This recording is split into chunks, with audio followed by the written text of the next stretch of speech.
that Nischayena, Nischayena, with firm determination. Yoktavyaha, Yoktavyaha must be practiced. must be practiced. Yogaha, Yogaha, yoga system. yoga system.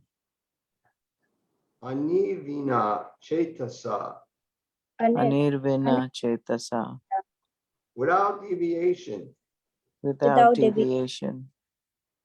Sankalpa, Sankalpa, mental speculations. mental speculations. Prabhavan, Prabhavan, born of. born of. Kaman, Kaman, material desires. material desires. Tyaktva, Tyaktva, giving up. giving up. Sarvan, Sarvan, all. all. Asheshataha, Asheshataha, completely. completely. Manasa, Manasa, by the mind. by the mind. Eva, Eva, certainly. certainly. Indriya gramam, Indriya Gramam, the full set of senses. the full set of senses. Viniyamya, Viniyamya, regulating. regulating. Samantata, Samantata, from all sides. from all sides. Translation. One should engage oneself in the practice of yoga with determination and faith and not be deviated from the path. One should abandon without exception all material desires born of mental speculation and thus control all the senses on all sides by the mind. So this is a very good instruction. Now this is talking the yoga system, and bhakti is part of the yoga system. So this is a very good instruction for all of us. One should engage oneself in the practice of yoga with determination and faith. Actually, you pretty much have to have faith in order to be determined. Why would you want to follow something, be determined to follow something, but you don't really believe in it? Pretty difficult to do.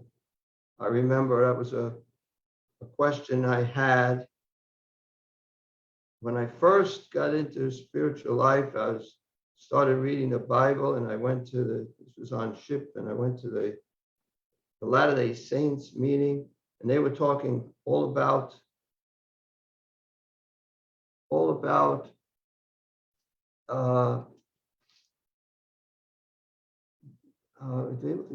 they were saying that you have to give it your all. If you believe in it, you have to give it your all. You have to give it everything. And they were saying things that I didn't particularly believe in, like a lot about marriage. It was all about marriage. That's the Latter-day Saints. They're really into marriage. And I was saying, why are you putting so much emphasis on marriage when Jesus wasn't married?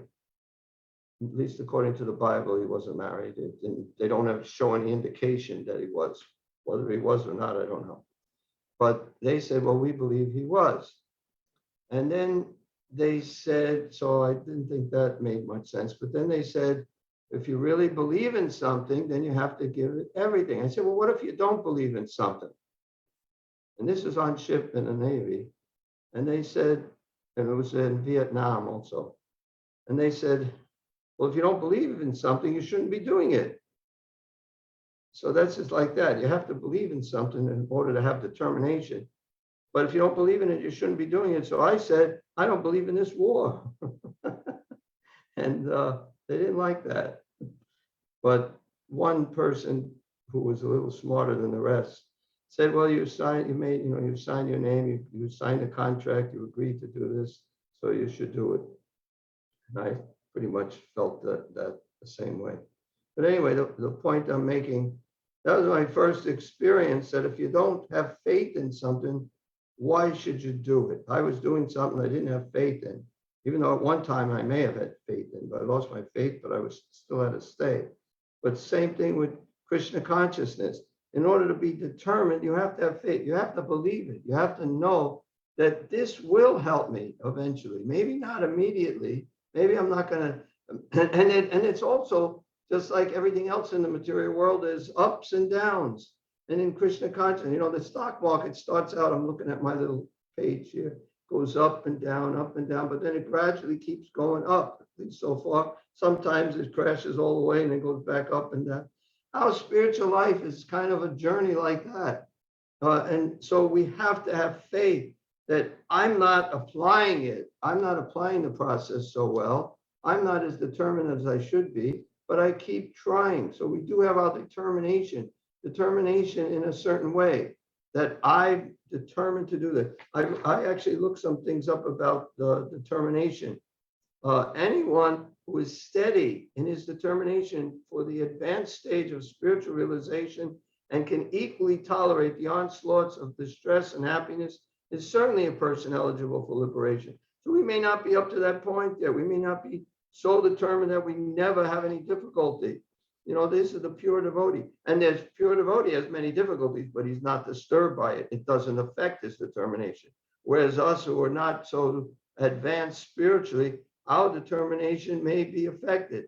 But we have to have faith, and we have to get up and start again. Like Srila Prabhupada said, when a baby, he gets up and walks and he falls down. He gets up again and walks and he falls down, and eventually he can walk.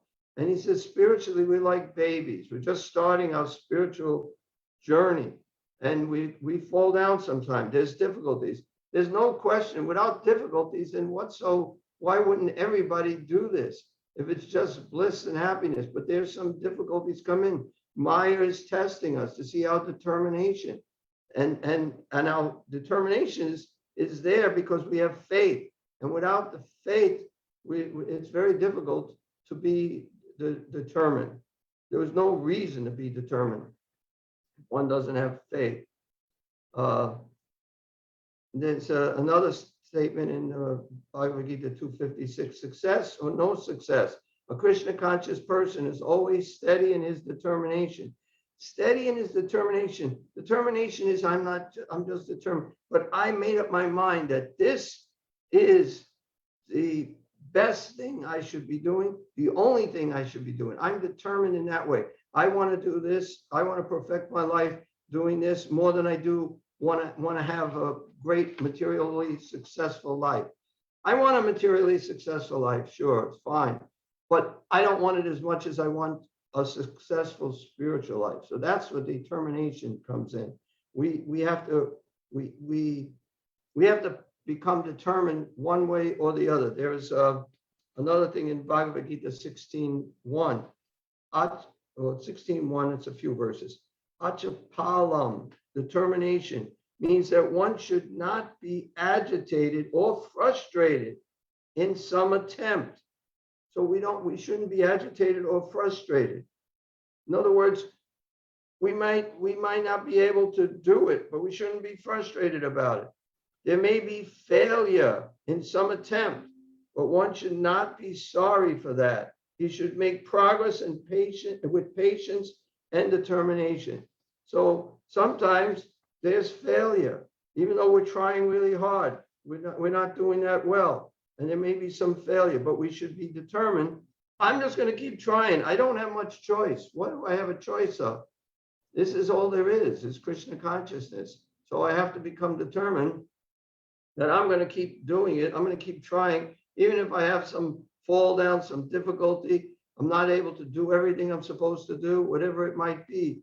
I have to be determined that this is what I'm going to do. And that's because I have faith. I have faith in Bhagavad Gita. I have faith in Bhagavatam. I've had faith in Krishna. I have faith in Radharani. Faith in Lord Chaitanya. And I have faith in Srila Prabhupada. Srila Prabhupada, when you know Srila Prabhupada, and you can certainly know Srila Prabhupada by reading his books, he has such faith in Krishna, in the Goswamis, in his guru. He has such faith in all these personalities. and there's no question of, and if you see, he's like the best person you can associate with. And you can associate with him through his books. And by that association, you develop your faith and you develop your determination. So it's very important to associate with those devotees who have faith and who are determined. This will help us also. So the yoga practitioner should be determined and should patiently prosecute the practice without deviation. Patiently means that I'm not expecting the results immediately. This is another fallacy or problem some people have. I'm really surrendered, and I surrender for a year, I surrender for 2 years, and I don't see the result that I want to see. So therefore I lose my determination. You have to surrender for this whole lifetime. You know, you have to keep surrendering once. You're not, there's no loss in all your 2 years of surrender or whatever it might be. There's no loss. But at the same time, it doesn't mean you're going to be perfect and there's no more difficulties. You know, your mind doesn't wander onto some material sense gratification. It takes a long time, but you got to keep bringing yourself back up and walk again and begin your devotional service again. So one should be sure of success at the end and pursue this course with great perseverance, not becoming discouraged if there is any delay in the attainment of success. So I like this. One should be sure of success at the end. That's what you should know. One devotee once told Srila Prabhupada asked him, "Are you happy?" He said, "No." And then Prabhupada said, why are you following this process if you're not happy? He said, "Because I know in the future I will be happy." And Prabhupada said, "Very good." So sometimes we might not be so happy in Krishna consciousness, but we should have faith that I will be happy if I keep following it. And you should also have faith that if I don't follow it, I will never be happy. There's nobody in the material confirmed by the bell here. I don't know if anybody heard it. That if I don't have faith in Krishna consciousness, then I can never be happy, because there's no happiness. There's no happiness for the doubting soul. There's no happiness here or after in this life or the next life for the doubting soul. So we shouldn't doubt this. We should have firm faith. We may not be able to follow, but that determination is there. The determination to do it is there, because I have faith in this process. I have faith in Srila Prabhupada. If I do what Prabhupada says, I'll go back home, back to Godhead. And even if I can't do everything Prabhupada says, if I just make the attempt to do everything Prabhupada says, do the best I can. It's almost like you have a child and you want your child to get all A's, but they get some B's. You shouldn't get on their case, unless they're not really trying. But they're trying their best is all that matters. Everybody has different abilities. As long as we're trying our best, that is all that matters. We can. I remember once with Tamil Krishna says, don't do your best, do the best. So you can always do better, but at least you're making the effort. That's what Krishna wants to see. And he's also not so concerned with everything you're doing, everything you're giving to him, but what you're holding back. So we have to try not to hold back. We have to try to surrender. This is what Krishna consciousness is all about. It's surrendering to Krishna. It's surrendering to a higher authority, a pure, perfect authority. And it starts with our own guru. And then Srila Prabhupada, Bhakti Siddhanta, all the way back to Chaitanya Mahaprabhu. So we have to follow their directions, have faith in their words. And if we have faith, if we really have faith, you can't get anywhere without faith. I mean, Sarvabhauma Bhattacharya, he didn't have faith that Lord Chaitanya was God. And he was arguing or discussing with his brother-in-law. And one day, Lord Chaitanya, defeated him or whatever happened. Sarvabhauma Bhattacharya at that time had faith that Lord Chaitanya is Krishna. And as soon as he had faith, Chaitanya Mahaprabhu revealed his Sadbhuja form. is formed with 6 arms, 2 arms playing the flute, 2 arms with bow and arrow, 2 arms with the danda and the water pot of Chaitanya Mahaprabhu. So Krishna, once we have faith, then things become revealed to us. So we do have to have faith. And what helps us have faith is association with those who have faith and hearing from Prabhupada, associating with Prabhupada in his books. That'll help develop faith. And if you have some question on something that doesn't make sense to you, then write it down and ask somebody. Find somebody you trust who knows a lot and ask them about it, or ask a few people about it. But that's what's going to develop one's faith, because you can't really be determined unless you have faith in what you're doing. So let's see. Attainment of success. Success is sure for the rigid practitioner. Rigid practitioner doesn't mean you never deviate, you never fall down, you never have a problem. It means every time you do, you get up and you try again. That's the rigid practitioner. So regarding Bhakti Yoga, Rupa Goswami says, Utsahan Nishchayad, you want to say it? Darayat Tatat Karma Pravartanat. Sangha Tyagat Sato Rite Sadbir Bhakti Prasidyati. One can execute the process of Bhakti Yoga successfully with full-hearted enthusiasm, perseverance, and determination by following the prescribed duties in the association of devotees and by engaging completely in the activities of goodness. Upadeshamrita 3. So these are the most important things: enthusiasm, perseverance, and determination. What's another word we use for perseverance? Enthusiasm, patience, perseverance. We say patience lots of times, yeah.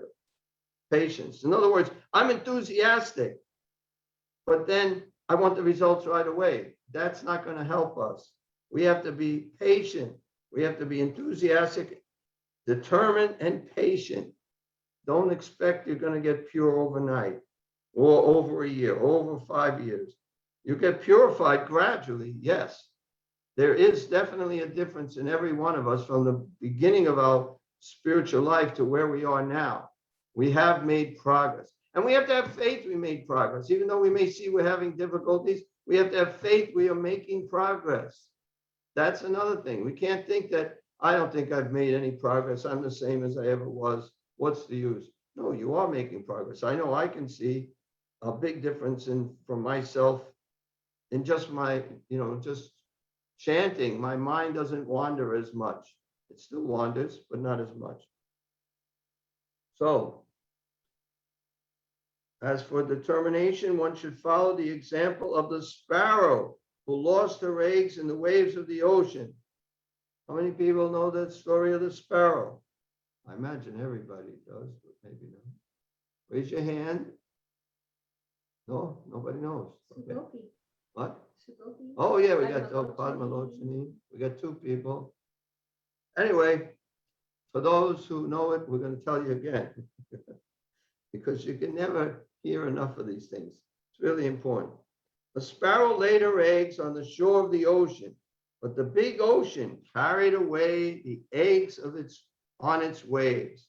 The sparrow became very upset and asked the ocean to return her eggs. So now this sparrow laid eggs. She is a little foolish for doing that, laid them right on the side of the ocean. A wave came, took her eggs, brought it into the ocean. Have you seen things like that floating away in the ocean? I saw one person lose their japa beads once in the ocean like that. They didn't have them laying down. They were just holding them and they let go and then just went out and then lost their beads. I don't know if they were initiated beads. I don't get into it, but in any case, the ocean brings things back in and brings things out also.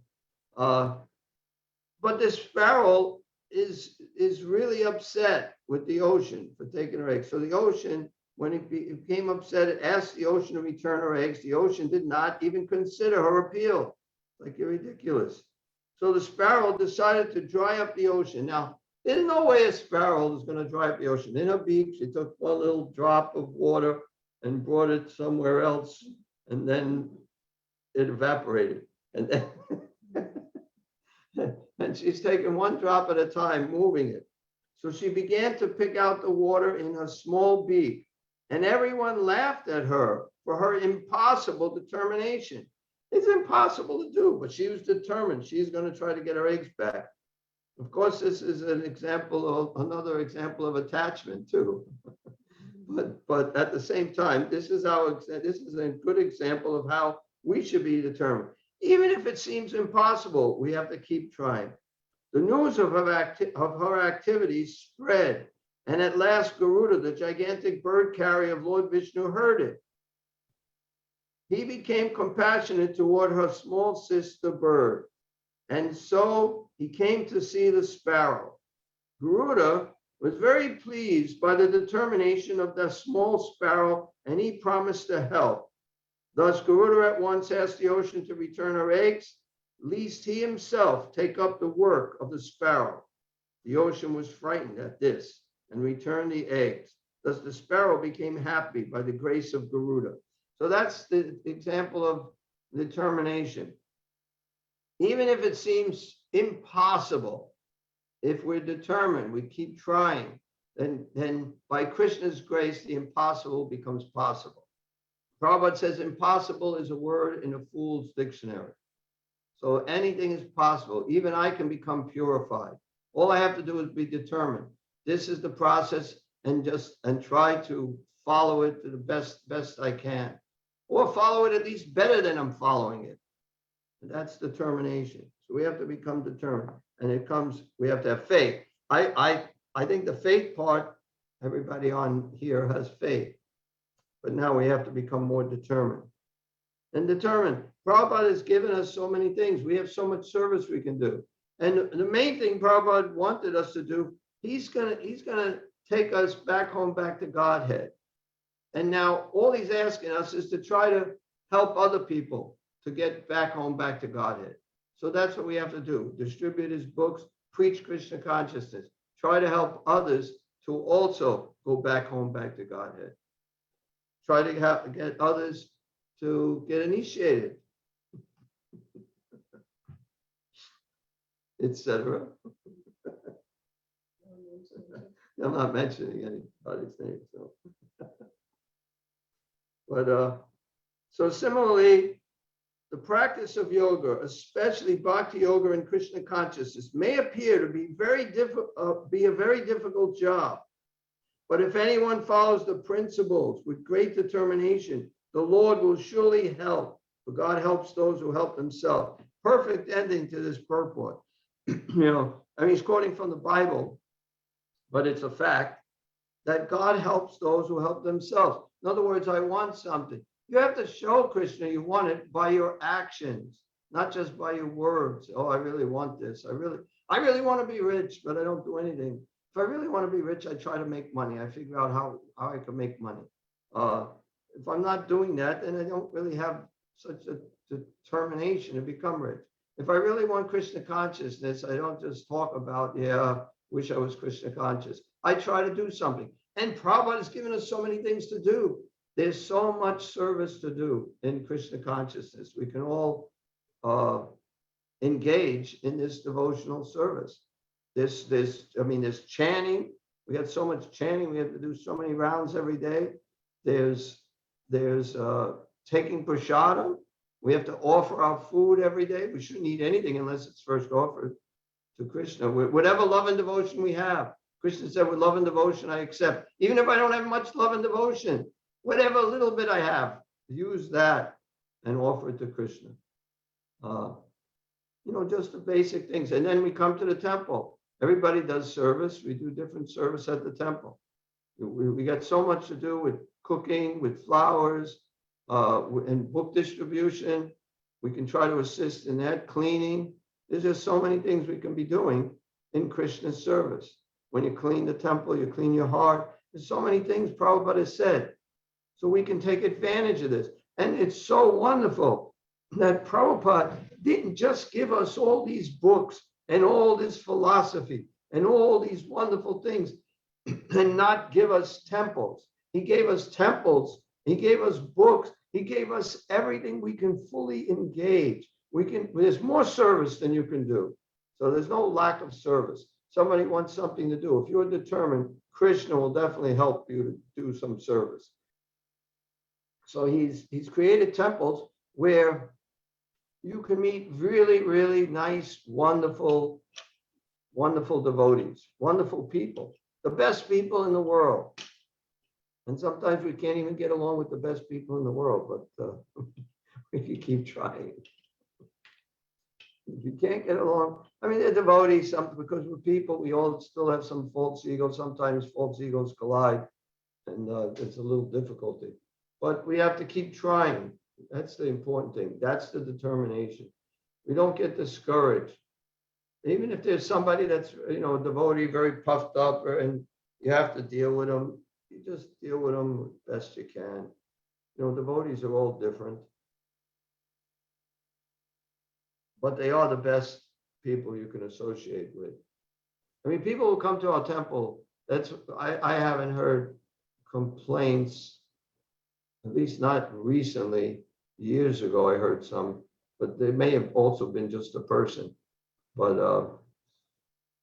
well, the only complaints I heard actually, and that I can remember ever, is serving prasadam, people serving prasadam.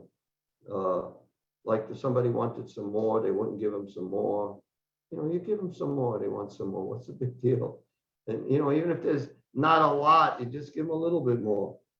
But something like that. But generally, the one thing I really like about our temple is the devotees are really nice when new people come. They talk to them nicely, they treat them nicely, they don't ignore them. They have so many people coming up to them and talking to them. So it's really good, and we should continue with that. Don't be impersonal. We're like the most personal philosophy there is out of any philosophy. So we should be personal when we deal with people. And I remember when I left the first temple I went to in Brooklyn, New York, and I left and I thought it was these people. I was never treated so nicely ever before anywhere. So we should treat people like that. Not for Krishna, so that they can like Krishna, because you're representing Krishna. So we have to try to be nice to people, and not just new people, also older people that have been around for a while. We can be nice to them too. Just be nice to them up until the point when they've actually surrendered. Then we don't have to be nice anymore. He's an old person. I can be nasty to him. Well, what I mean by old, I mean he's been around Krishna consciousness. That's what I meant too. Right. So I don't have to be nice to that person. Yeah, Hari Bol. Yeah. So we have to be determined. It's a really important quality, and not just enthusiasm, also and patience or perseverance. In this verse, he says perseverance. But when we would always discuss it, it was always enthusiasm, determination, enthusiasm, and patience.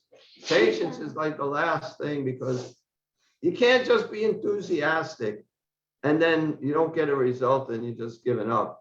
You have to be enthusiastic and continue being enthusiastic. So you have to have patience. I think it was Rukmini who was performing austerities to have Krishna as a husband, and she was prepared to do it not just for the rest of this life, but also in her next life. Now that's determination. That's enthusiasm, and that's patience.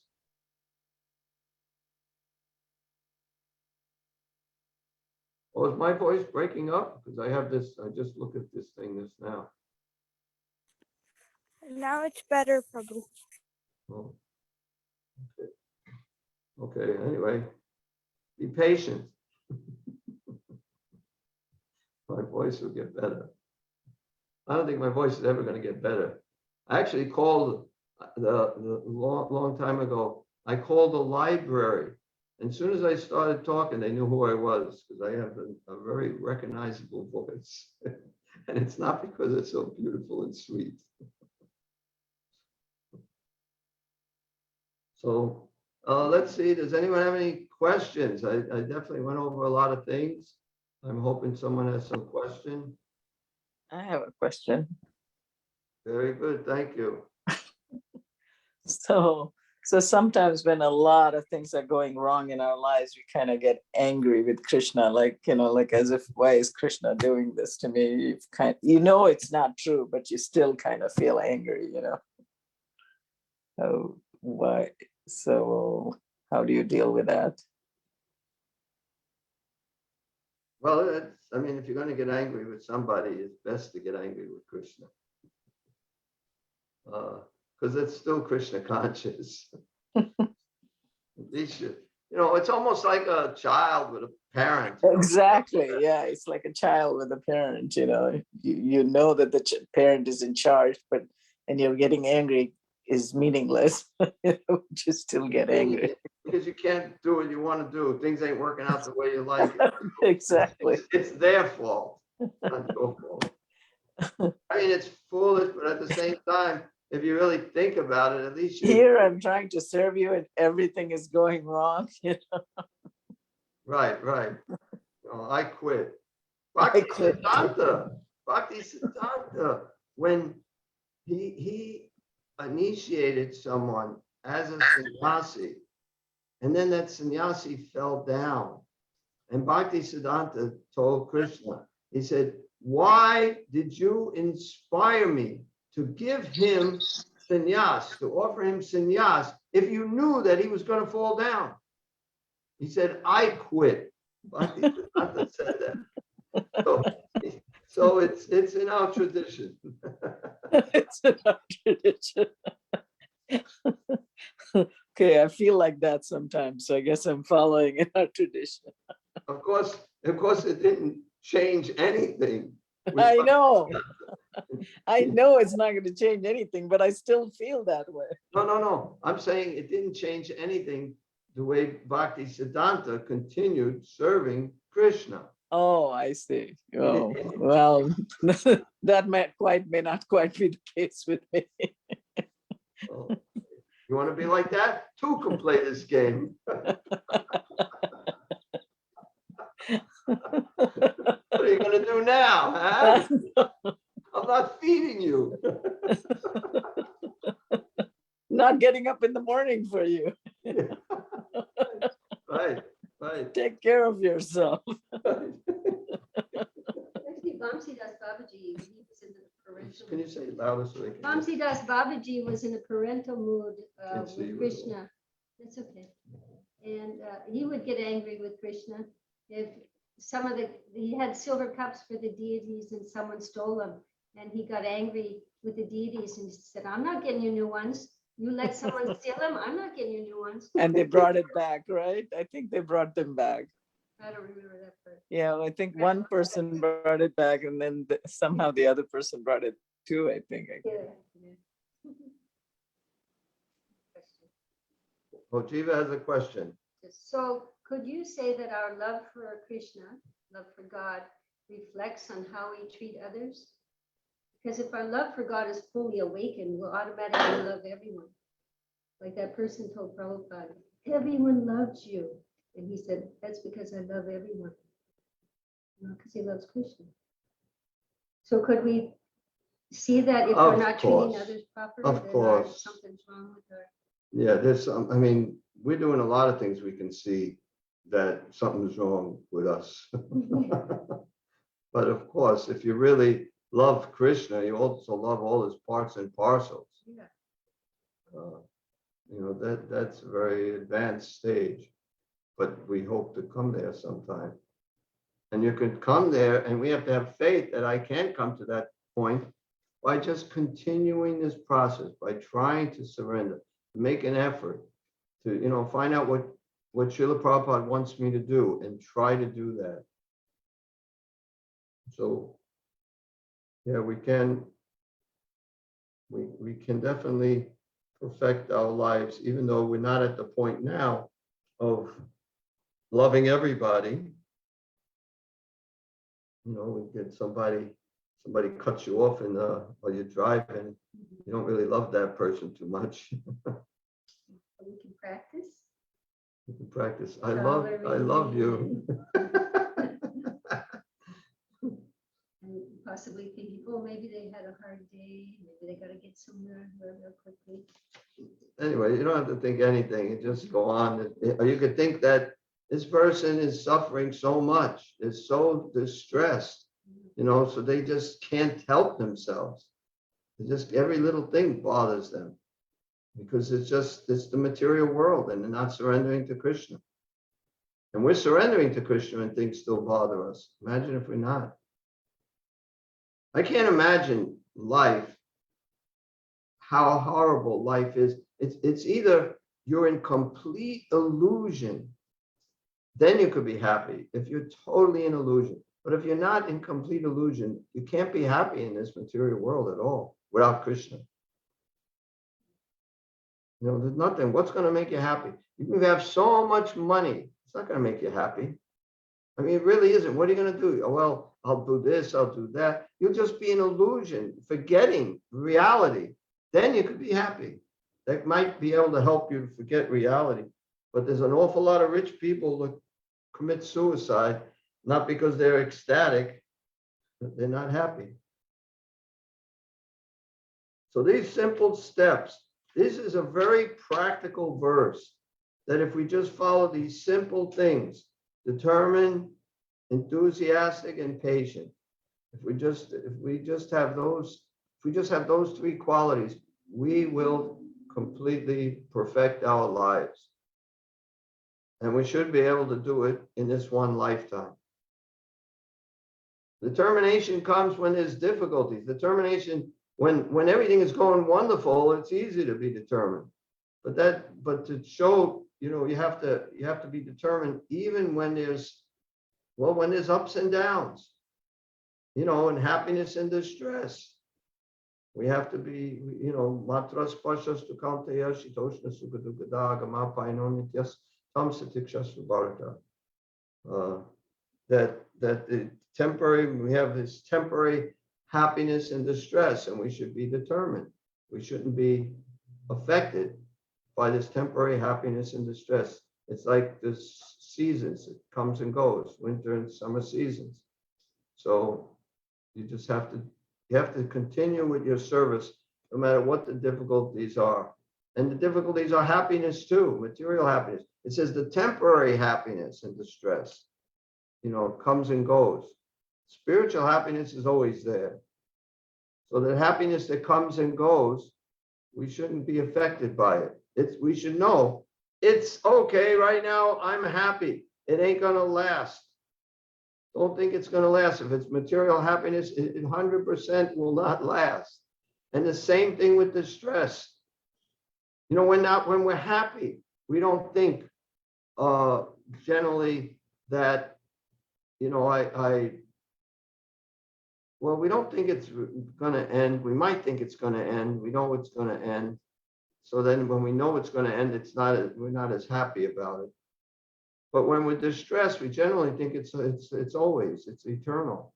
And the distress, we should know, you cannot be always distressed. It's not possible.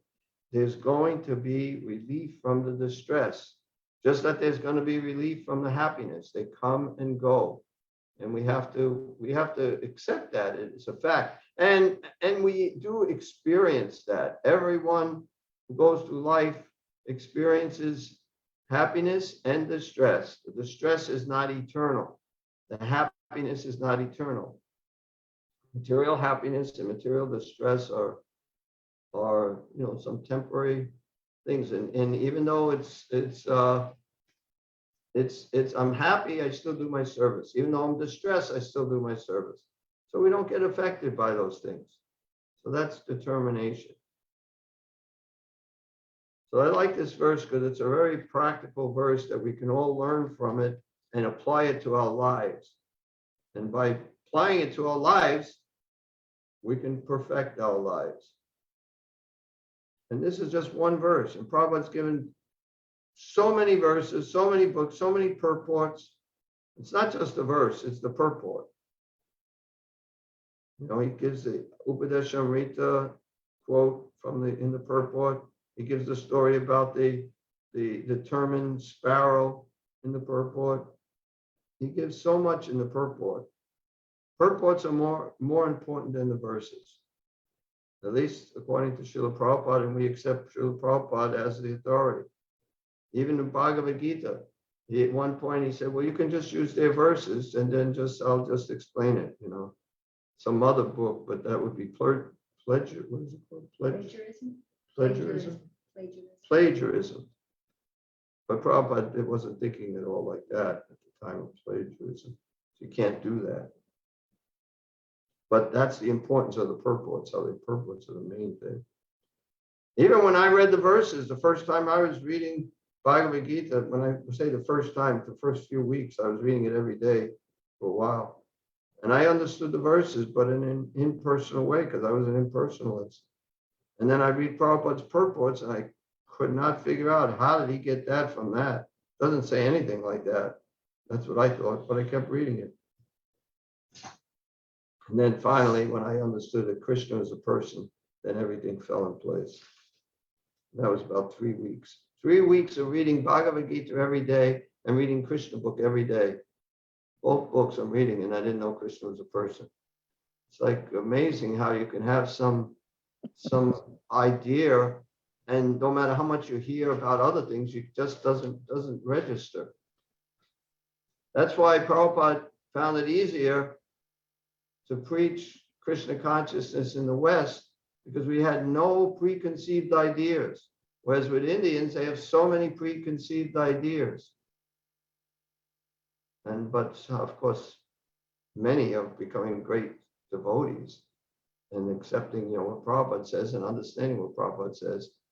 But other than that, it's like you're thinking so many different things. You already have some idea of how everything is. So you don't know. If you had a clean slate. Prabhupada gave the example of a music school that when you go, like if you want to learn the trombone or trumpet or anything, they ask you, how long have you been practicing?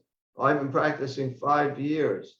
Okay, so then the price is, I don't know, $1,000 for a month. And then somebody has no practice, and the price is like $300 a month. Anyway, so the person asked, why is it so much more money for me? He said, because we have to untrain you. And then we can train you again.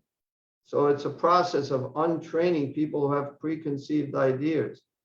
I mean, I had my own preconceived ideas of impersonalism, but not from any scripture, just from my own realization. And it is an understanding of the absolute truth, you know, Brahmaniti, Paramatmiti, Bhagavaniti, Shabhyate.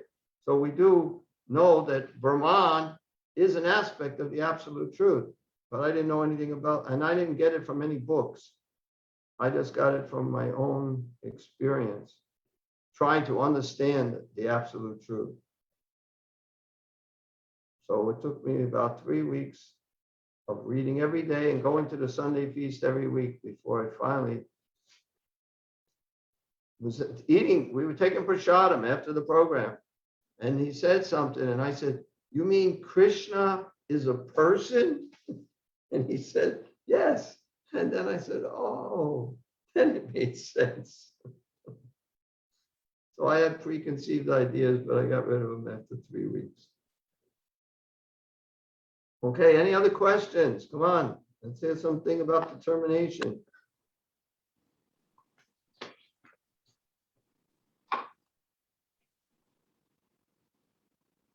Why does distress seem to last longer than happiness? Well, just like when you're happy, time goes by real fast. It lasts the same amount of time, but it seems like nothing. Wow, night's over. It was so great. Wow. So it's just, you know, when you're happy, time flies. When you're bored sitting around and you keep looking at the clock, oh my God, only 5 minutes passed. But So, we seem to be distressed more often than happy. I well, guess all of us not. are. It depends That on who means you I'm are. not Krishna conscious enough, I guess. But some people have more Obviously. distress than happiness. Some people have more happiness than distress. Those are just material things according to your karma.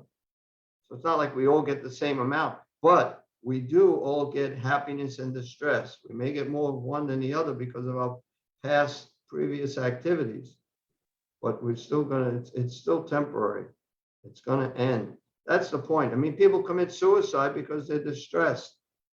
But if they understood at least this one point that it will end, that distress ends, and you're going to be happy. Of course, the happiness doesn't last, and then the distress, you're back again.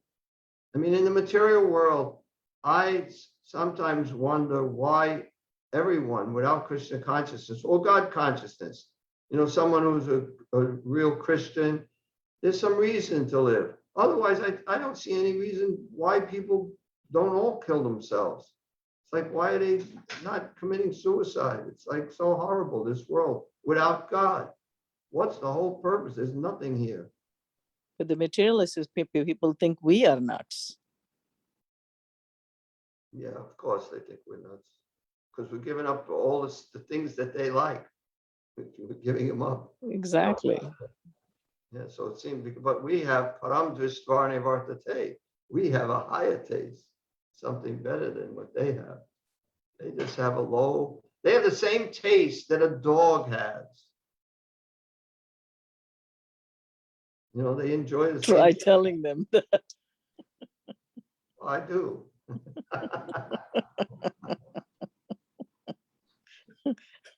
Because some of us have to be a little more diplomatic. Yeah, eating, sleeping, mating, and defending. That's it. No different than an animal. You might eat a little bit better. You sleep in a nice bed. You defend with an atomic bomb. But that's the same thing all the animals do. They eat, they sleep, they mate, they defend. So you do these things in a little more polished way, but it's not any different than the animals. So what good is that happiness? We're not saying don't eat, don't sleep, don't mate, don't defend. We're just saying you got to do more than that. That in itself is just a complete waste of a life. And then when you get old, you can't even do that. You can't eat because everything you eat just affects your whole body. You got acid, reflux, you just get so many problems. You can't eat, even sleep. Some people, so much people, they spend millions or billions of dollars on just so they can sleep. People can't even sleep because of anxiety. Mating, can't mate, and defending. What are you going to do if you're old? How are you going to defend yourself? You can't do these things. Of course, Vedic culture, your old people are protected. And in old age, you can still have Krishna consciousness. You can still chant. You can still hear. Even if you can't even chant, you can hear. You may not be able to see. Your eyesight's going, but you can hear. So you still have some higher taste. Okay, I'm going to read something while I got how many minutes? 5 minutes. Anybody have a question? Don't be,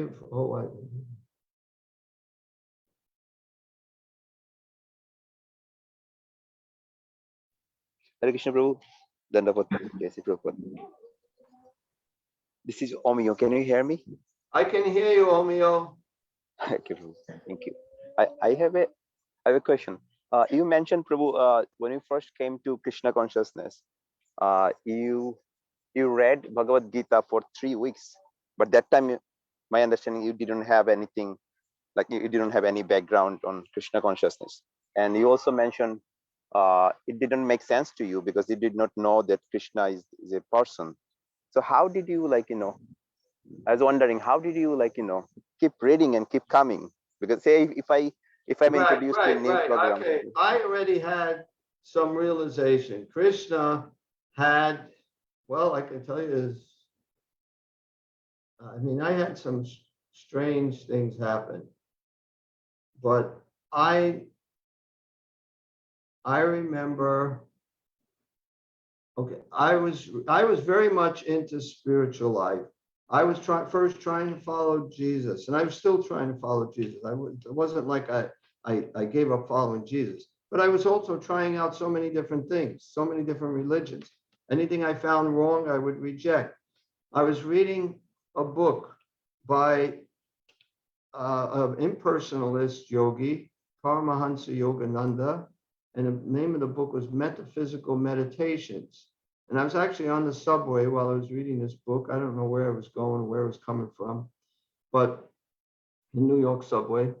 And in the book, it said, "Let your will be mine and my will be yours." So I was thinking, whatever God's will. Now, even though I was an impersonalist, it didn't make much sense to me later on when I learned about Krishna consciousness, what the heck I was really believing at that time. Because even though I was an impersonalist, I believe there was a God superior to me. Even though I'm God, you're God, we're all God, but there's some sort of energy or something that I would pray to. So later on, I was thinking, why am I praying to God if I thought I was God? So I don't really know how I was thinking, but I definitely was praying to God. And when I read that, "Let your will be mine," I was thinking that whatever God's will is, let that be my will. And I was like meditating completely. Like I wasn't even in the subway. I was just thinking about whatever God's will, let that be my will. And then it popped into my head out of nowhere that it was God's will for me to become a Hare Krishna. And I said, no, I can't. I remember, I don't know if I was saying it out loud or if I was just saying it in my mind, but I was definitely saying, no, I can't do that. I can't do that. And I was feeling complete anxiety. And then I finally said, okay, I'll do it.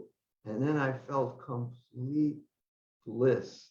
And then I thought, the next thing I thought is, no one is going to understand this. My family are all going to think I'm nuts. Everybody's going to think I'm nuts. But if this is what God wants me to do, then I'll do it. And there was, even before that, that was at the end of my search. I spent a year just hitchhiking and trying to understand the purpose of life. But at the end, I would check out, all during that year, I would check out different religions. And if I found something wrong with it, I would reject it. So similarly, then I had to go to the temple because I felt that that's what, anyway, I should say, after this happened to me, it was still several months before I actually went to the temple because I said, the next time I see the Hare Krishnas, I'll move into the temple because I would just, I'd hitchhike all over. And if I see them, I'll just go with them and move in. But I hitchhiked all around the country again, back to California, back again, all across hitchhiking and, up, down, even down into Mexico, I hitchhiked. But I never ran into the Hare Krishna. So I was, and anyway, there's a lot of things that it's a very long story of my life of how I came to the Krishna consciousness.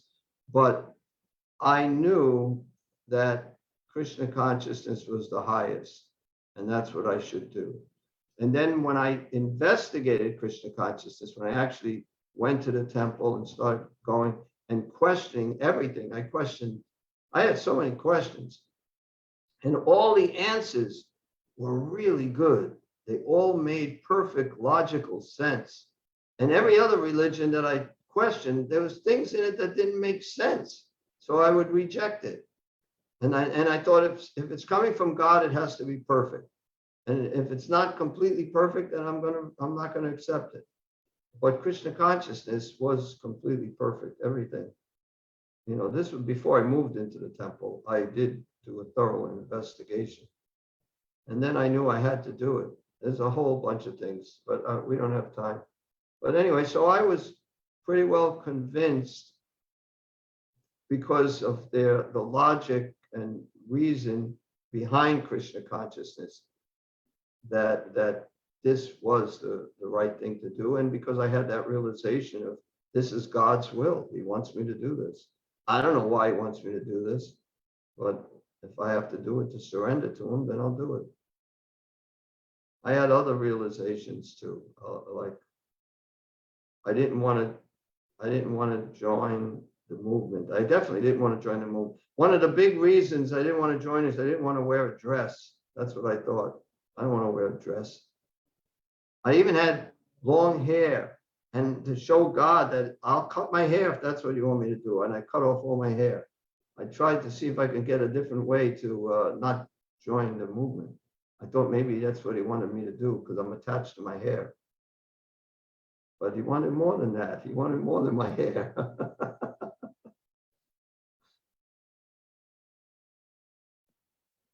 But anyway, so, and I did understand in my impersonal way, the verses.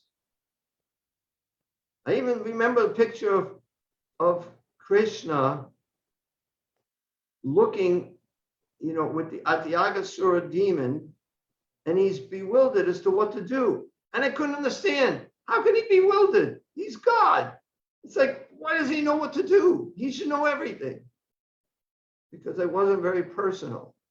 Even though I was understanding him, even at that time, I guess, to be God, but it just didn't make sense. What kind of God is this? He doesn't know what to do. Because I wasn't very personal.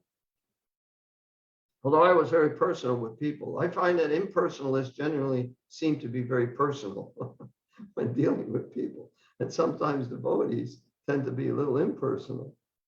But our temple is really good because everyone is very personal when people come. Okay, any other questions? We already went over time. I had a few things I was going to read, not much, but I will. I don't have a question, but I have a quick comment. When you said hair, Kurma Rupa told me this joke. He said they went to visit a priest or something to do some interfaith thing, and he was watching Bugs Bunny. And he said, "Oh, you like this?" And Kurma Rupa said, "We're not into hair."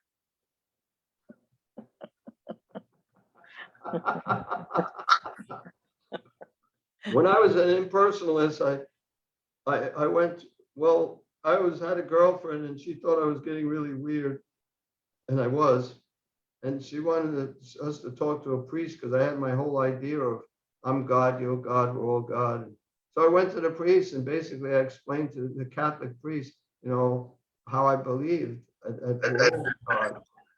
Huh? Somebody say something. Anyway, so I told him, I'm God, you're God, everything is God. It's all God, everything is one. It's all. And he said, well, I don't have the same understanding of God as you do, but it's good that you believe in God. I believe in God. I'm God. They have no philosophy. They don't understand. When I told a devotee that, this is on the street, I met a devotee. I didn't know anything about Krishna consciousness. And I told him, I'm God, you're God, we're all God. He told me, this is just some devotee in 1970 or 71. They're new devotees. And he said, you're not God, you're part and parcel of God. You have the same quality, but not the same quantity. And then I said, that's right. That makes perfect sense. It was so good. It was so good in just 2 sentences where nobody else. And I talked to people about this all over the place. And nobody was able to defeat me at all. And the devotee in two sentences defeated me. And I accepted it because it was right. And it was the way I was really understanding, but I couldn't explain it like that. Anyway. He thought it was pretty silly that he was watching a Bugs Bunny show. Yeah. H-A-R-E hair to H-A-I-R hair. Yeah, well, you don't know what he was watching before he walked in. And he said, like, we're not into hair, and he showed his head or something like that. He was good, Komarupa. He was great. Yeah, he had a lot of funny. Well, he went back and got it. He's serving the cows. He's cow herding. No, he's a cowherd boy, I'm sure. Yeah. Yeah, I mean, we don't know for sure, but as sure as I can, if I was going to gamble, I would definitely say he's a cowherd boy. He has to be. He left his body in Vrindavan and he dedicated his life to the cows. Like, Well, he was our first temple president here in Hartford. he wasn't the first. Her first, I guess. What? My first. Oh, you're first. Okay. Yeah. I think the Who was Ranjana, before him? Ranjana Swami was the temple Oh, president. Niranjana Swami. Wasn't Crit and Crit was Sanjaya? after. Crit was after, I think. Maybe not. I'm not sure. No, What- after Kurmarupa was Sanjaya, I think. Also, Maybe then Crit Crit was before. Crit was before. Sanjaya was good too. But Komarupa got this building, purchased this building. I mean, he didn't purchase it. Oh, did he? Oh, I didn't know that. No, but when Kurmarupa was president, it was on that Silver Lane place. Then in here too. But yeah, right. You're right. He was here too in our East Hartford temple. I remember going there. He was still They there. had no money. They borrowed $5,000 from Polly Perlmutter, and they put that down as a deposit. And then they just had to pay 2 mortgages, which was a lot at that time. It was Mhm. $724 a month. Somehow or other, and then when I came, we had to pay that 2 mortgages. Anyway, okay, let's offer our obeisance to all the Vaishnava devotees. Vanchakalpa Tarubhyascha To be able to Krishna Namaha. Hare Krishna. Thank you very much. Please, Jai. everybody become determined, enthusiastic, and patient. Thank you. We'll try. Don't get discouraged and don't get upset with Krishna. Like it makes a difference, right? Haribol.